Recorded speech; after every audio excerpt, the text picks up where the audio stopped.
Welcome to the KeesKast, the official podcast of Keesler Air Force Base. Each month or so, we'll bring you interesting interviews with people around Keesler about topics that are relevant to you. Hey everyone, this is Captain David J. Murphy, Chief of the 81st Training Wing Public Affairs Office. Throughout the month of September, we've been recognizing suicide awareness. Keesler Air Force Base has hosted or participated in a number of events, both on and off base, within the community to raise awareness of suicide and the impact it has on those who remain behind. As part of Suicide Awareness and Prevention Month, the 81st Training Wing Medical Group hosted Profiles in Courage, which allowed the base to hear from 2 retired military members speaking about their experiences overcoming stress, hardship, and personal struggle. Today, we'll be hearing from those 2 individuals, retired Navy Corpsman Tammy Washburn and retired Army engineer Kenny Craig. Hi, Tammy. How are you doing today? I'm fine, Captain. How are you? Great. It's a pleasure to have you here. Thank you so much for taking time out to talk about you, yourself, and your story and how you overcame adversity and trauma in your life. So can we first talk to the audience, give them a little bit of background about you and yourself and your military career? Sure. I didn't join the Navy until my 30th birthday is when I swore in. And because at that time, this was before 9/11, I did this in 1995. And that was obviously before 9/11. And the cutoff date for going on active duty was 28 years old. So at 30 years old, I came into the Navy under something called the SAM program, which lets you come in, do regular boot camp, regular A school, which is where I got my corpsman training, and then start being a drilling reservist. And I was told that I could be a drilling reservist for a few years and then put in the application to do a full-time package, and that's what I did. Upon doing that, I was fortunate enough to be invited to join a group called Naval Coastal Warfare. I belonged to a unit called MIUW 114. It was in Kansas City, Missouri. They are a surveillance unit, and they do that both on land and in the sea also. They have 32-foot fast boats that patrol harbors that go out as far as international waters, which is 12 miles, and then after that, the big boats take over. And we did surveillance through things like sonar buoys and I call it secret squirrel stuff for surveillance, mainly because I don't know a lot about it. My job was simply to keep them healthy. We went to the field a lot. I grew up as a tomboy on a farm in southern Missouri. That worked for me, and it was a great life. I enjoyed it. And what were your years of service? From 1995 until 2015. I retired October 1st, 2015. Where were you stationed at during your career? First station was in Kansas City. That's my reserve time. And then my first active duty station was in Miami, same kind of unit.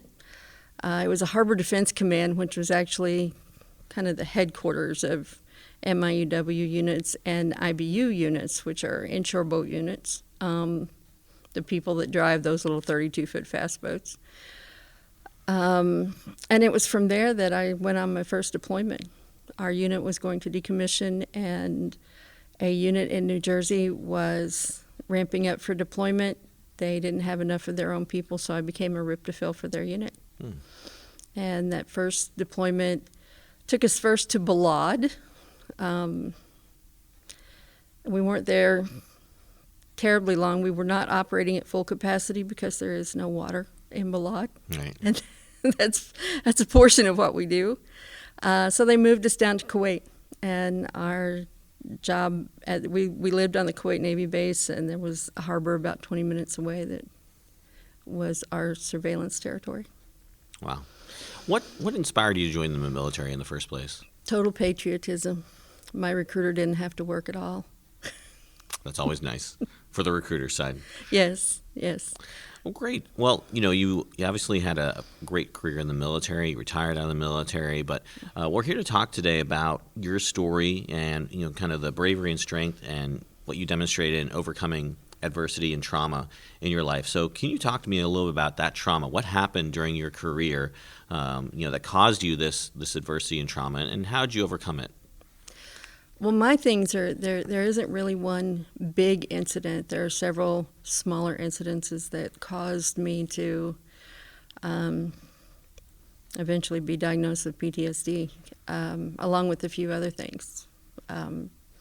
Major depression, I had some anger issues, and all of it kind of together caught up with me eventually. When I was in Balad, we did get fired at. There was some noise and bombing and that sort of thing going on. We were fortunate in the fact that I never left outside the wire. During the time that we were there was nothing that came into camp, but we could hear it. There were some things brought into camp because there was a tiny hospital or a large battalion aid station, whichever you'd like to call it. So guys were brought in from there, and we treated them. And there were some pretty heavy wounds there.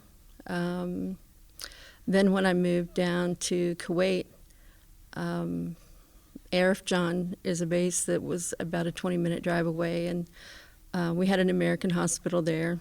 A lot of people would be medevaced in there. They'd also be medevaced out from there going to Germany. So if they're going to Germany, their treatment needs are pretty extensive. And I didn't work at that hospital all the time. I was actually assigned to my unit, but we were allowed to rotate over and have some experience and time in the hospital, and that's what we did. Most of the time we did sick call on our own guys at the Kuwait Navy base, or we stood sick call on the pier at Ashweba where we were doing surveillance. We were there in case our guys needed it, and we rotated in teams of 4. All of those things, there wasn't a life lost while I was there. I did fly with the plane to Germany once to take people over, and there were some pretty traumatic people there. And then the flight back, of course, was empty. When I went on that first deployment, I had asked my senior chief to find me another unit like the unit that was decommissioning in Miami, and he did so in Jacksonville, Florida. But what I found out not long after he put me there, he sent me an email, big letters, "Call me now." And so I did. And he told me that, good news and bad news. You're in the unit. In fact, you're the lead petty officer for the medical department. But 6 months after you get home, you'll go back again. And he gave me the option of moving to another unit, but most of my unit had moved to Jacksonville, and I wanted to stay with them. And so we did. We went back. Only that time we went back straight to Kuwait. I still did some of the same stuff I did before. Went to Arif Jan, worked in the hospital. Took a flight back to Germany again. Had a few things, minor accidents happen there on the Kuwait Navy base, but nothing huge. Then we came home. And there were a lot of adjustment problems. When I was home, I was only home for 6 months. I have 3 boys. I visited my boys in between that time. They were staying with my parents in southern Missouri, and I didn't move them. I kept going back and forth to them. Taking leave because I knew that in 6 months I'd be gone again. I realized that I'd lost there was a little bit of disconnect with my youngest son. I had some trouble with that because he and I were very close. But when time came for me to leave again, I left. And I was concerned about how he would be when I got back. And the second time I came back, what I found out, not just from my youngest son, but from my whole family, is they didn't know how to talk to me. They hadn't been where I'd been. They hadn't seen the things I'd seen. They they treated me like I'd been around the corner for a loaf of bread. And I finally said something to my mother, and she said, well, you know, while your life was going on, so was ours. We were going to school, we were going to work, and unfortunately you missed out on a lot of it, but this is our everyday life, so we don't have time to sit down and talk to you. That's a hard thing, have my mother tell me I don't have time to sit down and talk to you. I had been married. That cost me a marriage. But I picked up and went, I didn't go on another deployment, but my Navy life is still there, and so I'm still going with it. Mm-hmm. I got transferred here to Gulfport. I was here about 8 months working for, Navy has something called NMPS, which is Navy Mobilization Processing Site, and we mobilize and demobilize reservists that are coming through, sometimes active duty, but mostly reservists. I was here about 8 months when I had someone call me that she was from here, her mom was ill, she wanted to come home, and we swapped places. She was in Port Hueneme, California. While I was there, we were out with some friends, not only our friends in our unit, some of my unit friends were there, but also some friends that we had made on the base. And I mean, we had admin and medical that we interacted with all the time. And one of the people from one of those admin units someone in my unit was having a barbecue at their house, and the admin person asked me if I wanted to go with him, live close to the same place, almost in the same direction. We had a good time, and we started back home. I didn't remember anything else. I don't drink at all. I had a Coke. I woke up in a hotel room by myself with no clothes. And so that person had, that probably was the most traumatic event. The person's in jail now, but it was something that I didn't address at the time. It was something that I didn't want to talk about. I just wanted to go back to work and act like nothing happened. And that's what I did. And time went on from there. I did meet someone else, got married to him.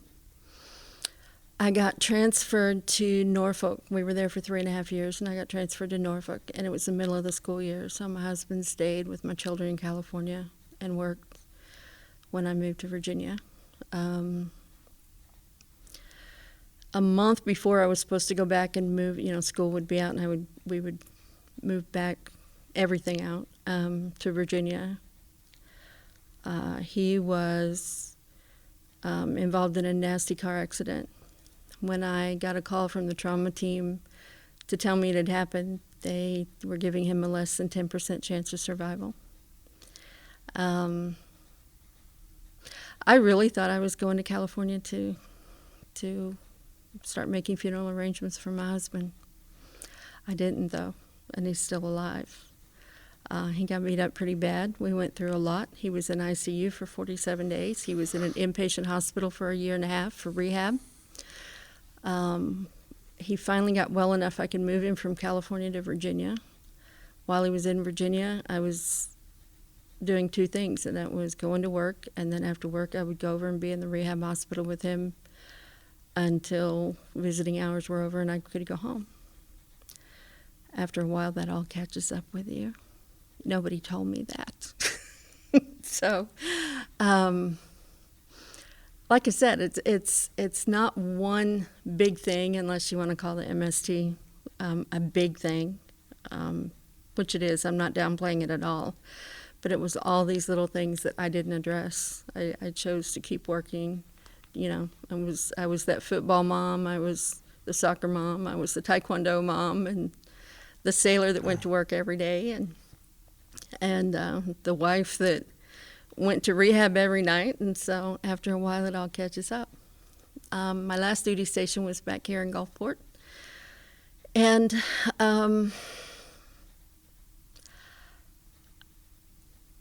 I was here probably a year and a half when they decided to move my job, and they wanted to move it back to Norfolk, and they told me that I could keep the job, but I would need to move back to Norfolk. And I only had a year to retirement, and I knew I was going to retire at 20 years. And so I got out and finished that last year as a reservist. There were a lot of things that changed about being a reservist from the time I started in 1995 to 2014.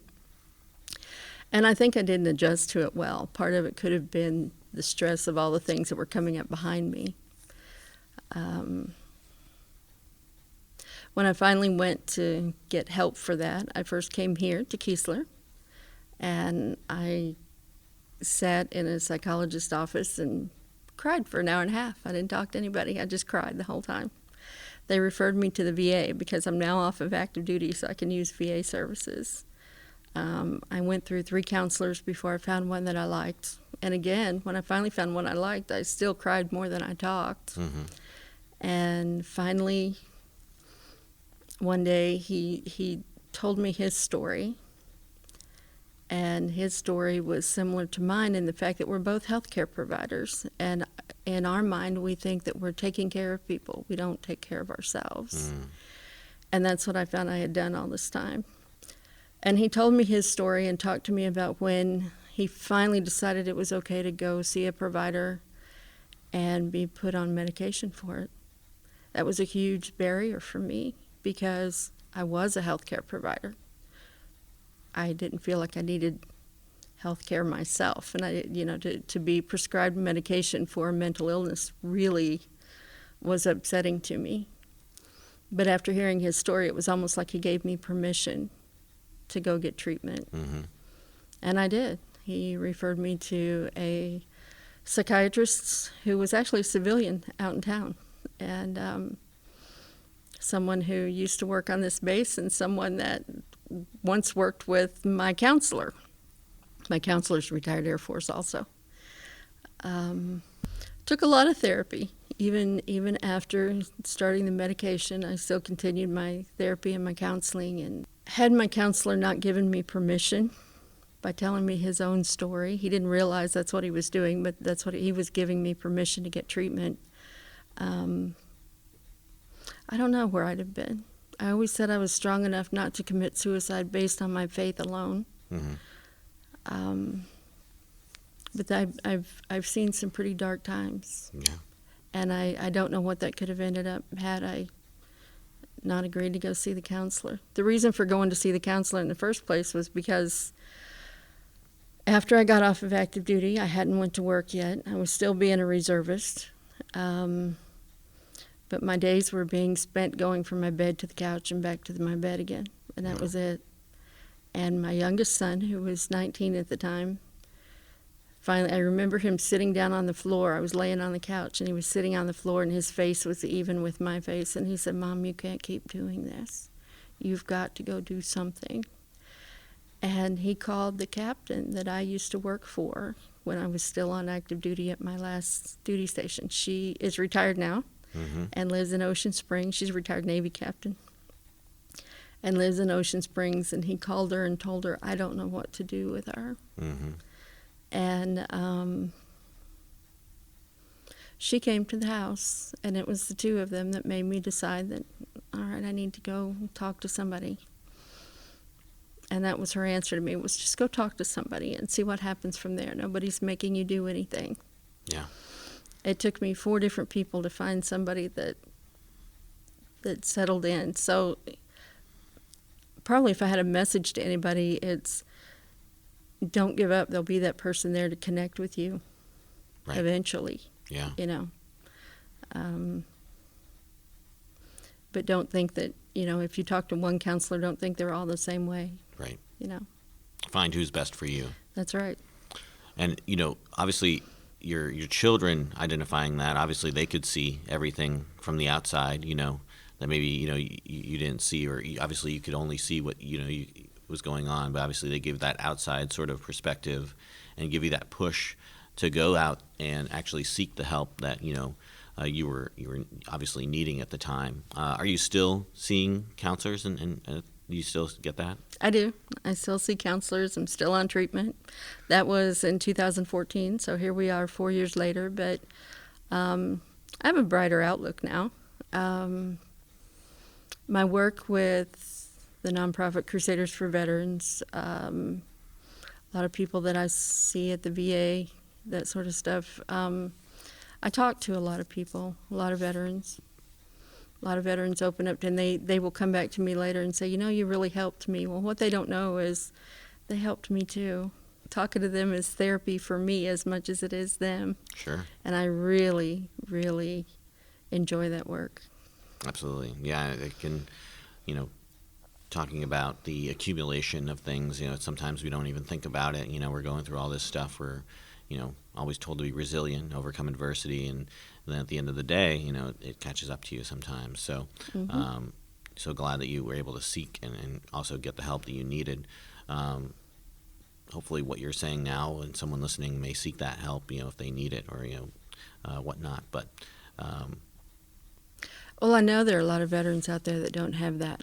I'm amazed at how many veterans I talk to that tell me that they don't have family. They either don't have family they talk to anymore, they're not close, or something happened in their life that family either, whether it was drugs or alcoholism or PTSD symptoms just made them behave so erratically the family washed their hands of them. That's really hard for me to understand because I grew up in a very close family. I was fortunate that way, and later in life is when I realized just exactly how blessed I am. Because I have so many veterans that come to me and tell me they don't have that support. That's part of the reason for groups like Crusaders for Veterans or the All-American Way or some of the other ones that are out there. That's the reason for vet centers, the reason for the support groups, the reason for the support groups at the VA. A lot of people aren't comfortable going to the VA. It's part of me that can understand that. Sure. So if they're not comfortable going to the VA, I really hope that they can get a support group someplace else. Or if somebody wants, I'll talk to them. Anytime somebody wants to talk, I'll be happy to talk with them. You think a conversation doesn't make a difference, but it can. Right. Yeah. And would also you recommend organizations like the American Legion or the VFWs? They also provide resources and can at least steer people towards those type of resources? They can. They have the ability to do so. The VFW that's in Biloxi, part of the problems with the VFWs and the American Legions that I hear from veterans all the time is they're Vietnam-era veterans. They're not veterans that are where I've been and in my groups and understand what I'm going through. And so they don't go to them a lot. I have a personal experience with the VFW having a problem with me being a female. It's a few years ago, so I'm hoping that they've gotten over that now. But it's my understanding that there is a VFW that's in Biloxi on Bass Road that is now being ran by younger people.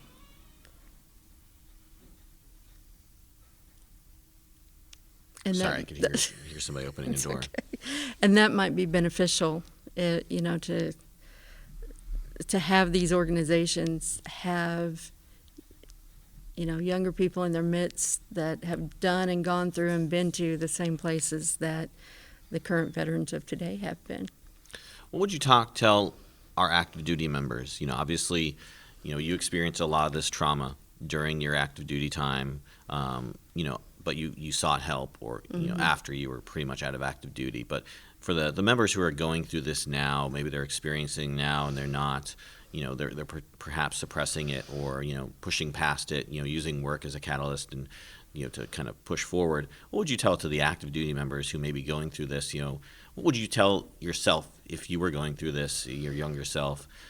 What should you have done during your active duty time that may have perhaps helped you cope during your time, as opposed to it being built up and having, obviously being addressed, after you were out of service? There used to be a saying that was actually intended for probably teenagers being smart aleck to their parents and their parents trying to get them to back off a little. And it was, check yourself before you wreck yourself. This is a new version of that, Take a look at your surroundings and what's going on around you.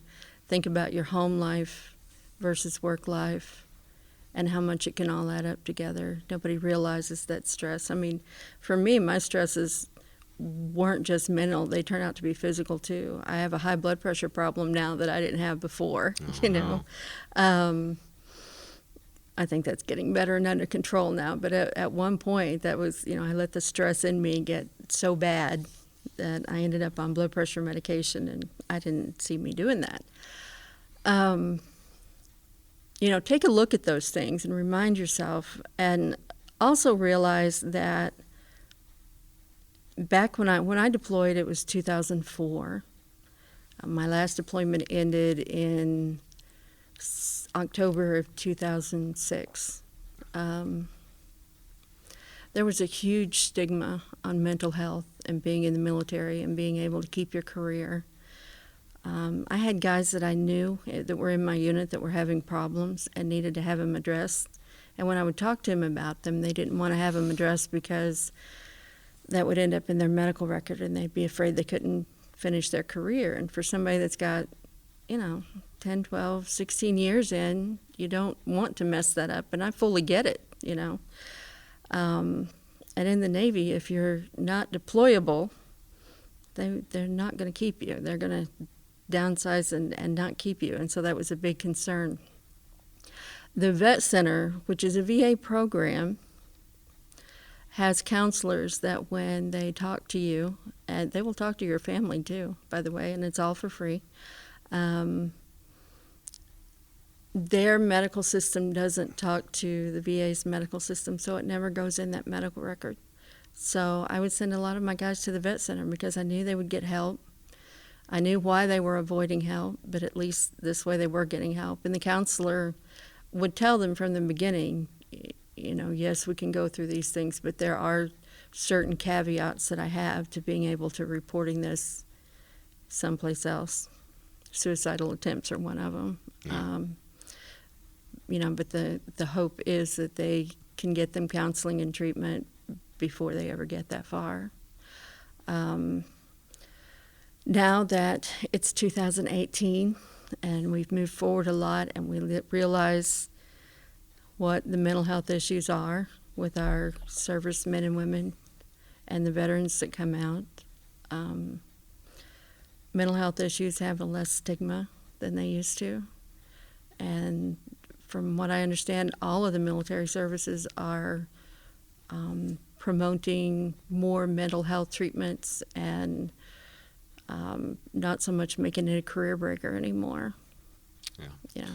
Absolutely. I mean, there's a lot of resources out there for airmen, sailors, Marines, soldiers, Coast Guardsmen. All the services in the DoD have a lot more mental health opportunities and outlets and channels, I think, today than perhaps, again, like you mentioned, back during that time. So glad to see that that's something that's been definitely pushed forward as an opportunity.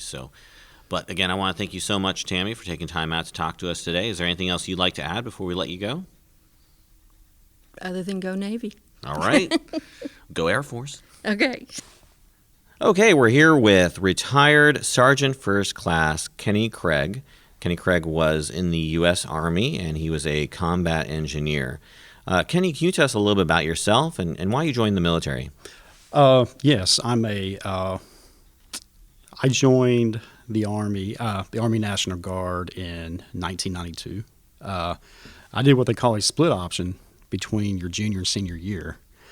But the kind of the backstory with that is the military is rich in my family. My grandfather was on Omaha Beach in Normandy during World War II and moved forward and fought in the Battle of the Bulge. So I was kind of obsessed with the Army and So it was about May of 1992. I was in high school, a junior. My buddy came up to me, and there were some recruiters in the library. He said, man, we can go to basic training this summer between our junior and senior year. So I was like, wow, where do I sign up? So we went down and talked to the recruiters, and I think at that time I had not taken the ASVAB, so they lined the ASVAB up for me, and he and I. So we went together. We was going to go as a buddy platoon, they call it in the Army. We was going to go together and go to basic and all that. So went to MEPS and did all that stuff, the physical aspect of the entering. He had flat feet, so he could not get joined. So I went alone. So ended up going to basic training that summer. Came back the Sunday night. I flew in where I started my senior year that next Monday or that next day, and so graduated, went to AIT, and finished up the AIT portion, and then served until in the reserves through 9/11 happened, and then after that I went active duty, and my first deployment was to Iraq in 2003 in the initial invasion, and where we went forward and actually today, August 18th, I was injured in 2003 in Iraq and from an IED explosion. So. And then went forward, I guess, 13 years to 2014, or almost 2015. At the end of 2014, I retired, medically retired after tours to Iraq and Afghanistan. How many times did you deploy? We did twice, one each, to Iraq and Afghanistan. Iraq in 2003 and 4, and then Afghanistan at 2012 and 2013. Okay. Yes. So you experienced some injuries on both tours? I did. The second tour we just had some exposures to explosions, typical of engineers. That we had a lot of several rockets coming in our base at Fob Shank and RC East in Afghanistan, and so I guess those with the other those incidents compounded my injuries. So I went to I was actually in Eisenhower Army Hospital for a year thereafter. Wow. Yeah. So from August of 2013 to November of 2014, I retired. They medically retired me. So after that, with a diagnosis with a severe TBI and PTSD. Wow. So the deployments really, they did the number on you. They did. It was, and I dealt with it the whole time from 2004 when I got home. It was, I just thought I was that angry NCO that was just, had all these stressors and I still did my job really well, but I had a lot of issues and dealt with them in different ways, so. Angry, short-tempered. I was. Anxiety, the just hyper vigilant. That's one thing that, once you deploy and you stay at that high rate of your defenses are up and you stay there for so long, it's hard to come down, So that's one of the biggest issues with me was just the anxiety and the hypervigilance of, trust issues with certain things, certain situations. So that was one thing, fast forward to Eisenhower, that's one thing that we kind of concentrated on was how to, deal with these stressors and how to relax for the most part. So, and So you were diagnosed with the PTSD and the TBIs. Was that why you were medically retired? I was. Okay. I was. Yeah, it was just too much. What they said was that if I I couldn't take the chance and get another exposure. I would. I think Dr. Riggs, he was a TBI director at Eisenhower, said that I would be, in his words, I would be wearing a helmet and licking windows. Wow. So that would seem pretty bad when I viewed it that way. So after your first deployment, you came back and you had the anger issues and whatnot, but you kept that to yourself and you didn't seek help, obviously because of, you're worried about the stigma of what could happen to you if you did seek help. How did you get over that, and how did you finally seek help? Well, one thing that you have that warrior's mentality, leading troops, and you don't want any dings in that armor. You have to, as we say, you have to lead from the front. And if you showed any weakness, that was, you wasn't a true soldier. So that was something everybody deals with it. Deals with that, and you try to, I guess, your body, you try to cover those deficiencies up your best way you can, and you have to deal with it in different ways. Now, a lot of my friends, they dealt with it in other ways: drugs, alcohol, stuff like that. And I did, I did self-medicate alcohol for a short time, but it wasn't really. Really, that wasn't me as far as the alcohol. So, I mean, I did my share. Don't get me wrong, but the mainly my thing was adrenaline. Yeah. Speeding. Taking those chances of different risks. That comes along with that we always talk about. It's kind of a self-destruction type mode. So I was aware I was doing this stuff, and I look back at it and I was like, man, who was that guy? That guy is, it wasn't me. It was just, but you was either training or I was training guys the whole time to deploy. So you had to kind of keep that warrior mentality and hold it all together. So was there a point where it became too much and you just sort of cracked under the pressure and it just sort of exposed itself for what it was? My wife, she actually needs medals for putting up with me. She really does. If anybody, I mean, the spouses that deal with this. I mean, some people. I can sit here and tell you all these issues, but I mean, she lived it, and she, she didn't understand it either. No, I didn't understand. I didn't know what it was. She just knew I came back changed, and we. I wasn't the same guy she fell in love with. But she, actually last June was 22 years we've been married. Wow. And so, it takes, she could have easily gave up on me, but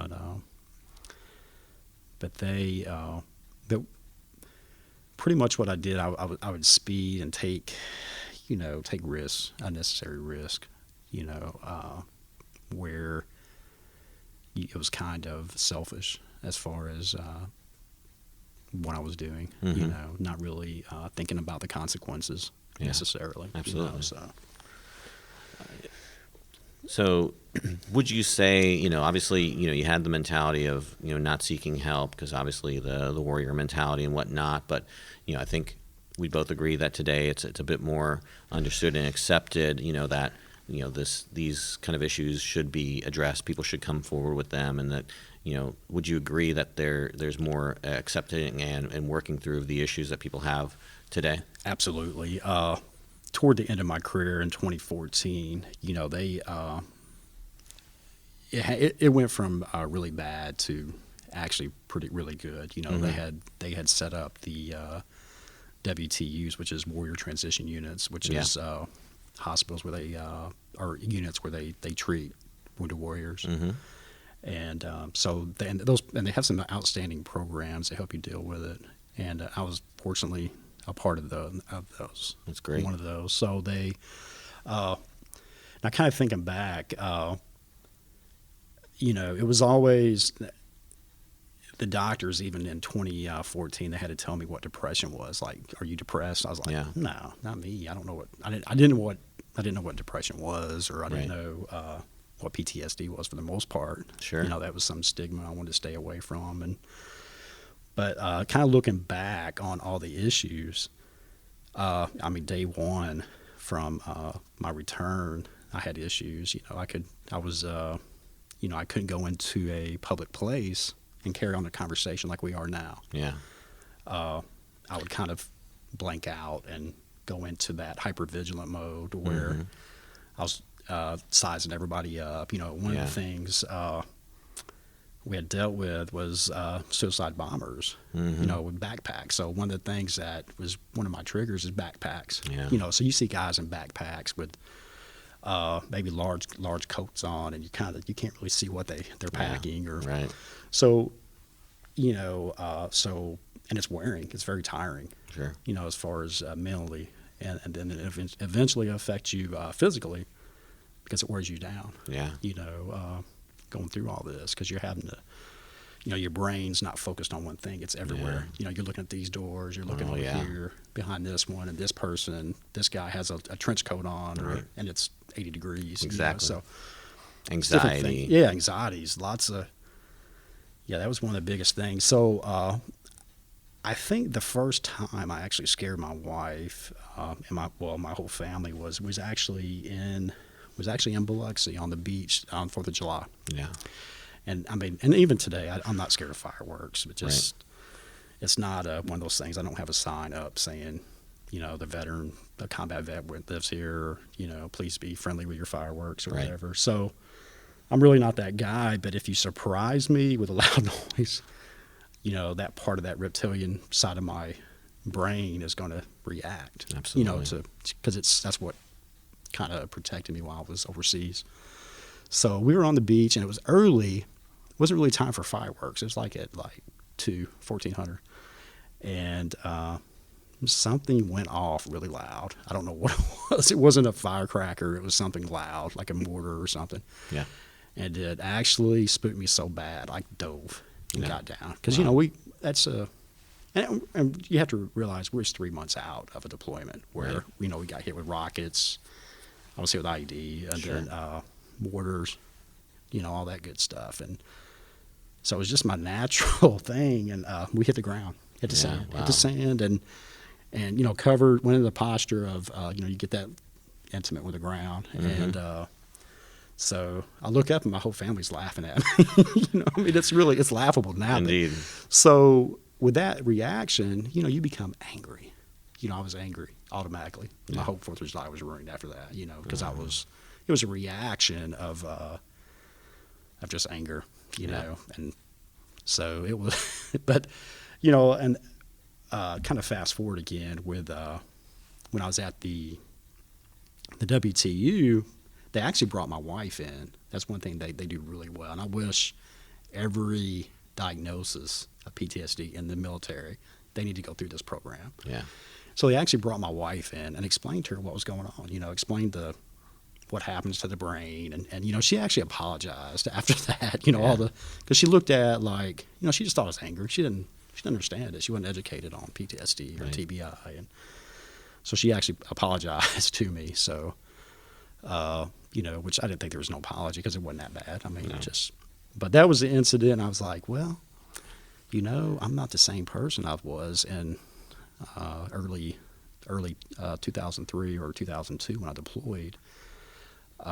So, then there was some other things, where, we would be talking and you'd be looking at something and you just zone out, just stuff like that. Just dealing with your speech, you're pulling down your vocabulary words. Right. The stuff those type words you have to pull down. I just couldn't think of them. Yeah. Absolutely. So stuff like that. So Definitely.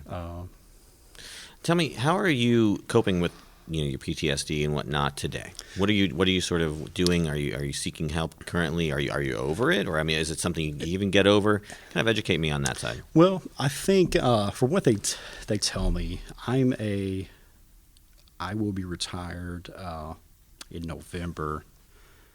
It would actually be going on 3 years. Mm-hmm. So I think the longer you're removed from those issues, the combat the mortars, you do kind of calm down a little bit, I believe.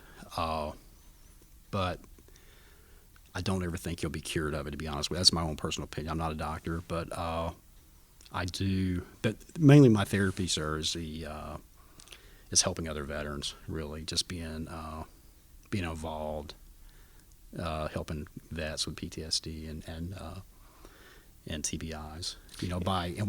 When I say help them, I mean we have a few. We have 3 groups throughout Mississippi, PTSD groups. We meet with that, and it's a true support group. It's just not something we do on Mondays, and then throughout the week we don't talk. It's kind of like if they need something, we have somebody there to help them or whatever they may need, and then we do other equine therapy type stuff, and we're still getting that up and going as well. So, but one of the biggest things with me, and I actually found this on accident. Whenever I retired, I have German Shepherds, so that's actually they actually help me. Right. I always see these therapy dogs everywhere. Yeah, they're not therapy dogs, but you probably could get them become therapy dogs if you want to, right? They really are unofficially. I mean, they dogs are. They're not the man's best friend for nothing, I guess. But they really help you relax. To me, sure. And that's the same way with horses. One thing, as far as equine therapy, a horse is actually mirrors the person working with it. I don't know if you know that or not, but if you're working with a stubborn horse, if the person's calm that's working with the horse actually becomes calm. Yeah. But on the other side, if the person's anxiety-ridden and irritated, the horse will become irritated as well. It actually mirrors the person. So. Oh wow! So it actually is a good fit. It actually a lot of studies that it actually is really good. So, and also what we do. So we hold events, just getting vets back together. One of the biggest things with PTSD is isolation. Isolating. They stay in their bedroom, play these video games. Yep. And I have a couple guys that we're working with. They haven't left their house in 30 days. Wow. Or pretty much their room. Yeah. And it's so that is so we want to prevent the isolation of that, and then try to get them around other vets. Of course, that's always helps. And one thing with our organization, we try to get the Vietnam vets, the World War II vets, with some of these younger generations, right, and get them together, and they kind of feed off each other, and it's very successful. But for me personally, besides doing the helping other people as a therapy, we still I still have to kind of come back to reality and tell myself, I'm not in Afghanistan, I'm not in Iraq, or there's still threats here, but there's not threats of it's a smaller percentage of a terrorist attack or even a shooting or stuff like that. So really, you have to kind of self-talk. Absolutely. You have to kind of talk to yourself and talk down that anxiety. So. Well, thank you so much for telling us about your story today. Is there anything else you'd like to add? I don't think so. I think that's pretty thorough.